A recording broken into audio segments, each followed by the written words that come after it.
할렐루야. 우리 주위 돌아보시면서 정신 바짝 차리고 기도합시다. 인사하시겠습니다. 정신 바짝 차리고 기도합시다.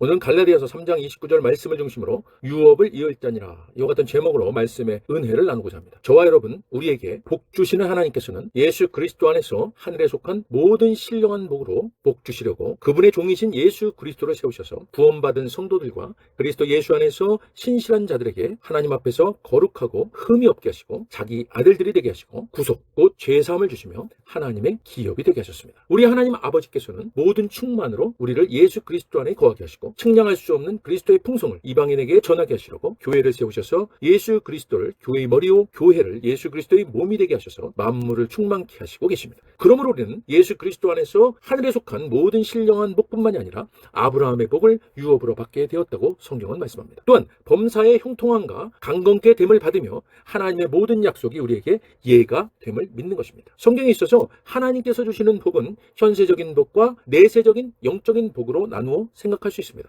그래서 육신적으로는 이 세상에서 하나님을 섬기기 위해서 필요한 여러 가지 권세나 물질을 소유하는 것입니다. 또한 영적으로는 예수 그리스도를 믿음으로 죄사함을 받아서 구원을 얻고 장차 하나님의 나라에 들어가서 영원토록 하나님을 섬기며 사는 축복입니다. 축복은 하나님과의 관계가 정상적일 때 영적인 내부로부터 물질적인 외부의 세계까지 이르게 되는 것입니다. 즉 이러한 축복은 영적인 것과 육적인 것을 이원론적으로 분리하는 전통적인 서구 사상에 뿌린 힐랍 사상과는 달리 영적인 것과 육적인 것을 통합적으로 보는 것입니다. 그러나 첫사람 아담이 하나님과의 언약 관계를 파괴함으로써 더 이상 축복은 영적인 내부로부터 물질적인 외부에까지 이르지 못하게 된 것입니다. 따라서 인류는 영적으로는 죽게 된 것이고 물질을 더 이상 다스리지 못하게 된 것입니다. 이로 인해 오히려 인간은 물질에 의해 지배를 받게 된 것입니다. 그러나 하나님께서는 온 인류의 죄를 대속하시기 위해서 독생자 예수 그리스도를 십자가에 달려 죽게 하기까지 인간들을 향해 한결같이 신실하시고 변함없으신 언약을 통해 축복하십니다. 때때로 우리는 축복을 물질적인 것에만 한정시키는 오류를 범할 수 있습니다. 그러나 성도들은 축복 속에 하나님의 거룩하신 뜻이 있음을 알고 축복의 핵심은 하나님으로부터 받는 것일 뿐만 아니라 성령의 사역을 통해서 인간들을 구원하시는 하나님의 사역에 참여하는 것임을 이해해야 하는 것입니다. 사랑하는 여러분, 성경을 통해 시대를 구분하는 방법에 대해서 말씀드린 적이 있음을 기억하실 겁니다. 모세와 이스라엘 백성들이 시내산에서 율법을 받기 전까지는 은혜의 시대, 시내산에서 율법을 받은 이후부터 예수님이 오시기 전까지는 율법의 시대를 할 수 있고요. 예수님이 오셔서 십자가에 달려 죽으셨다가 3일 만에 부활하심으로 회복하신 지금까지 시대를 은혜의 시대라고 말씀드렸습니다. 이처럼 은혜의 시대는 율법 이전의 시대로 돌아가는 것, 즉 율법 아래 있지 아니하고 하나님과의 언약 아래로 돌아가는 것을 말합니다. 그래서 이 은혜의 시대를 다른 말로 언약의 시대라고도 할 수 있습니다. 오늘 본 말씀 한 번 더 함께 읽으시겠습니다. 갈라디아서 3장 29절입니다.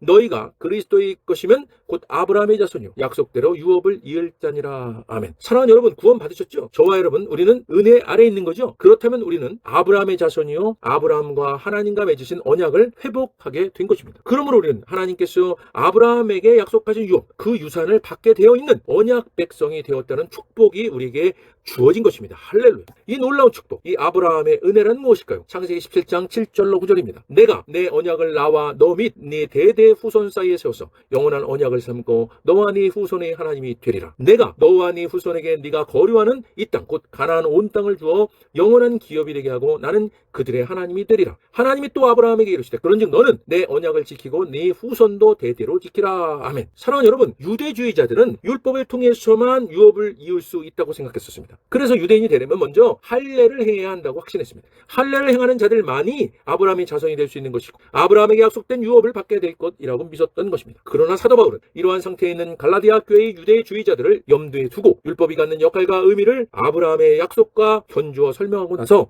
지금까지의 논쟁을 결론 지은 것입니다. 진정한 의미에서 아브라함의 자손으로 약속대로 유업을 이을 자는 그리스도께 속한 자라는 결론을 내린 것입니다. 그리스도께 속한 자는 신분이나 사회적 지위나 인종에 관계없이 믿음으로 예수 그리스도를 자신의 주님으로 영접한 사람들을 가리킨 것입니다. 사랑하는 여러분, 구원받아 은혜 아래 있는 그리스도께 속한 자 되신 여러분, 아브라함에게 약속된 유업이 이제는 저와 여러분에게도 동일하게 상속되는 것임을 믿으시기를 주님의 이름으로 간절히 축원드립니다. 네가 거류하는 이 땅 곧 가나안 온 땅을 주어 영원한 기업이 되게 하고 나는 그들의 하나님이 되리라. 아멘. 사랑하는 여러분, 현실 삶에 어려움이 있으십니까? 아니면 지금은 아니지만 곧 닥칠 것만 같은 미래에 대한 불안이 있으십니까? 하나님께서는 우리의 믿음의 조상인 아브라함이 우리와 같이 불안하고 어려운 마음이 있을 때 이 말씀을 주실 것입니다. 영원한 기업이 되게 하겠다. 영원한 기업을 이게 주겠다. 이 말씀은 땅도 주시고 후손도 하늘의 별처럼 바다의 모래처럼 놀랍도록 풍성히 줄 것이다 라고 말씀하시는 것입니다. 고대시대에 땅과 후손에 대한 약속은 축복의 다른 표현이었던 겁니다. 하나님은 아브라함에게 대단한 축복을 약속하신 것입니다. 그리고 이 대단한 축복은 이루어졌고 지금도 이루어지고 있고 앞으로도 이루어질 것입니다. 사랑하는 여러분, 이 대단한 축복을 이을 자로 하나님께서는 저와 여러분, 우리를 창세전에 이미 택하신 것입니다. 믿으십니까? 믿는 자라면, 그리스도께 속한 자라면 당연히 믿으셔야 합니다. 이 아브라함의 언약이 우리에게 회복되었기 때문입니다. 사랑하는 여러분, 예를 들어 우리가 생각지도 못했던 조상 땅이 100평만 나타나도, 그런데 이 100평이 서울 강남 중심의 금싸라기 땅인 겁니다. 그래서 갑자기 몇백억이 생겼다면 최소한 물질 궁핍에 대한 근심 걱정은 사라지는 것 아니겠습니까? 물론 이때는 다른 근심이 생길 수는 있겠죠. 어떻게 쓸까? 어떻게 지킬까? 사랑하는 여러분,